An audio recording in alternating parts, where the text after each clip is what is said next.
Hello दोस्तों, एक बार आपका फिर से स्वागत है फ्रेंड्स किचन एंड व्लॉग्स में। तो मेरी मेहंदी लग चुकी है और अभी हो रहा है 4:30 और यहाँ पर सरगी खाई जा रही है। तो हम सरगी में चाय और ये नमकीन मट्ठी खा रहे हैं। आप कमेंट में बताइएगा आप लोग क्या क्या खाते हैं सरगी में। और यहाँ आज न्यूज़पेपर में भी करवा चौथ स्पेशल कुछ देखने को मिल रहा है। तो नहा धो के हम लोग हो गए तैयार और स्टार्ट कर दी हमने अपनी पूजा की प्रिपरेशन। समय हो रहा था 12:30 और हमने अपनी सारी प्रिपरेशन करनी स्टार्ट कर दी। करवे लेके उसमें कलावा बांधा, रोली और चावल रखा, फूल डाले और उसके अलावा हमने जो शाम की पूजा के लिए सूर्य भगवान को जल चढ़ाना था उसके लिए भी लोटे तैयार कर लिए। उनमें भी हमने टीका लगाया, रोली बांधी और यहाँ भाभी जी मेरी टीका गोल रही हैं। तो भाभी जी को ही सारा प्रोसेस मोस्टली पता था। मैंने भी लास्ट टाइम रखा था बट मुझे इतना याद नहीं था क्योंकि उनकी मम्मी रखती हैं तो उनको काफ़ी टाइम से नॉलेज है कि कैसे कैसे क्या क्या करना होता है। फिर भाभी ने बताया कि इस तरह से करवे पे हमको 13 बार टीका लगाना होता है। और फिर यहाँ पे मैंने टीका वीका लगा के सारा कुछ प्रिपेयर कर दिया है। तो ये रहा हमारा सामान और ये रही हमारी माता रानी। तो दोस्तों मैं तो हो गई हूँ रेडी करवा चौथ की शाम की पूजा के लिए। शाम के 4 बज गए हैं। अब हम कथा करेंगे, सूर्य भगवान को जल चढ़ाएंगे। तो मैं तो रेडी हो गई हूँ, बिल्कुल वेट कर रही हूँ पूजा के लिए।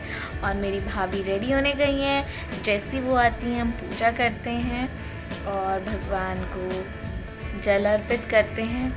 तो मिलते हैं उसके बाद आपसे। तो तब तक मेरा फ़ोटोशूट चल रहा था जब तक भाभी नहीं आई। और अब यहाँ पे हमारी पूजा स्टार्ट हो गई है। और सबसे पहले हमने दिया जला दिया है करवा माता के आगे और गणेश जी की पूजा अर्चना हमने शुरू कर दी है। गणेश विनायक जी की कहानी। एक अंधी बुढ़िया थी, उसका एक लड़का और लड़की की बहू थी। वो बहुत गरीब था। वह अंधी बुढ़िया नित्य प्रति गणेश जी की पूजा किया करती थी। गणेश जी साक्षात सन्मुख आकर कहते थे कि बुढ़िया माई तू जो चाहे सो मांग ले। बुढ़िया कहती मुझे मांगना नहीं आता, सो कैसे और क्या मांगूं। तब गणेश जी बोले कि अपने बहू बेटे से पूछकर मांग ले।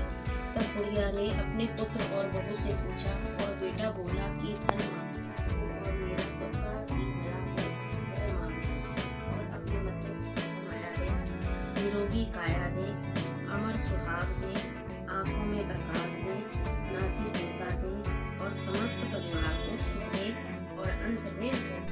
तो पूजा करने के बाद हम लोग चल दिए छत में सूर्य भगवान को अर्घ देने। तो यहाँ पर पहले भाभी ने उनको जल चढ़ाया और उसके बाद मैंने सूर्य भगवान को जल अर्पित किया और हमने अपनी शाम की पूजा ख़त्म कर ली और थोड़ा सा किया। उसके बाद हमने मस्ती मज़ा फोटोशूट। ये रही हमारी दुल्हन नंबर 1। आ जाओ, ये ली मामी की फोटो खिंचाएंगे। चलो उधर आजा यार, आजा आजा मेरे पास, आजा आजा आओ ना। ओ इसको तो मामी के पास ही लेना है भैया। मामी तो इसे पाली पाली लग लिया। तो ये तो मामी तो बड़ी सुंदर लग रही है भाई। अच्छी लग रही है। आपको भी चाहिए? आपको भी चाहिए? क्या चाहिए? क्या चाहिए? वैसे वो तो इवनिंग के टाइम पे यहाँ पे आ रखे हैं मेरे मामा और ये दोनों बच्चे मामा पे बिल्कुल चिपक गए थे और मामा की गोद से उतरने को तैयार नहीं थे। साथ साथ बन रहा था हमारा खाना और हमने खाने में यहाँ बनाई है आलू की तरी, पूरी और रायता।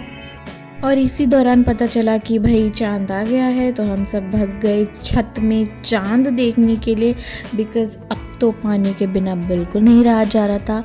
और जो आतिशबाजी देखने को मिल रही थी आसमान में, लोग कितने खुश थे कि चांद आ गया फाइनली, अब व्रत हमारा कंप्लीट हुआ। तो बहुत अच्छा लग रहा था। सभी लोग अपनी छतों में आए हुए थे और पूजा अर्चना कर रहे थे, चांद को जल चढ़ा के अपने अपने फास्ट को पूरा कर रहे थे और बम पटाखे फूट रहे थे मस्त, बिल्कुल बहुत अच्छा फेस्टिव वाला फील आ रहा था सीरियसली। कि अब दिवाली आई गई, बस 1 हफ्ता 10 दिन की और बात है, फिर हमारी दिवाली भी आई जाएगी। तो यही सब माहौल बहुत अच्छा सा लग रहा था। तो यहाँ पर भाभी ने शुरू कर दी करवा चौथ की पूजा करनी।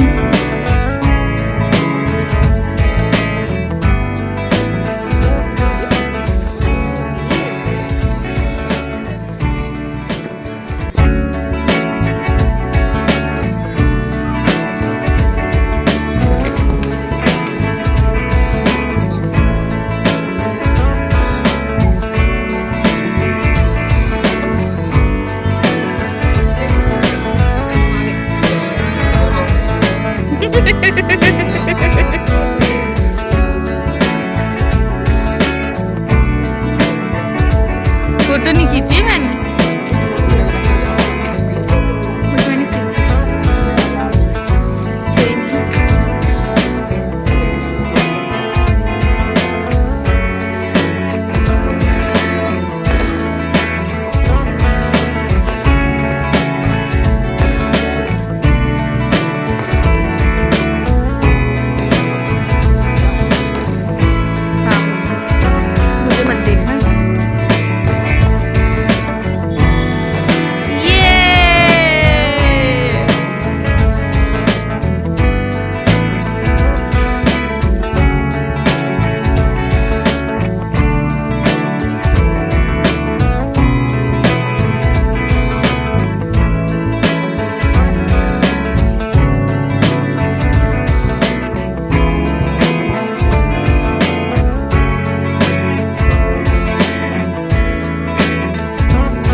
रात को खाना वाना खाकर फाइनली व्रत कंप्लीट हुआ।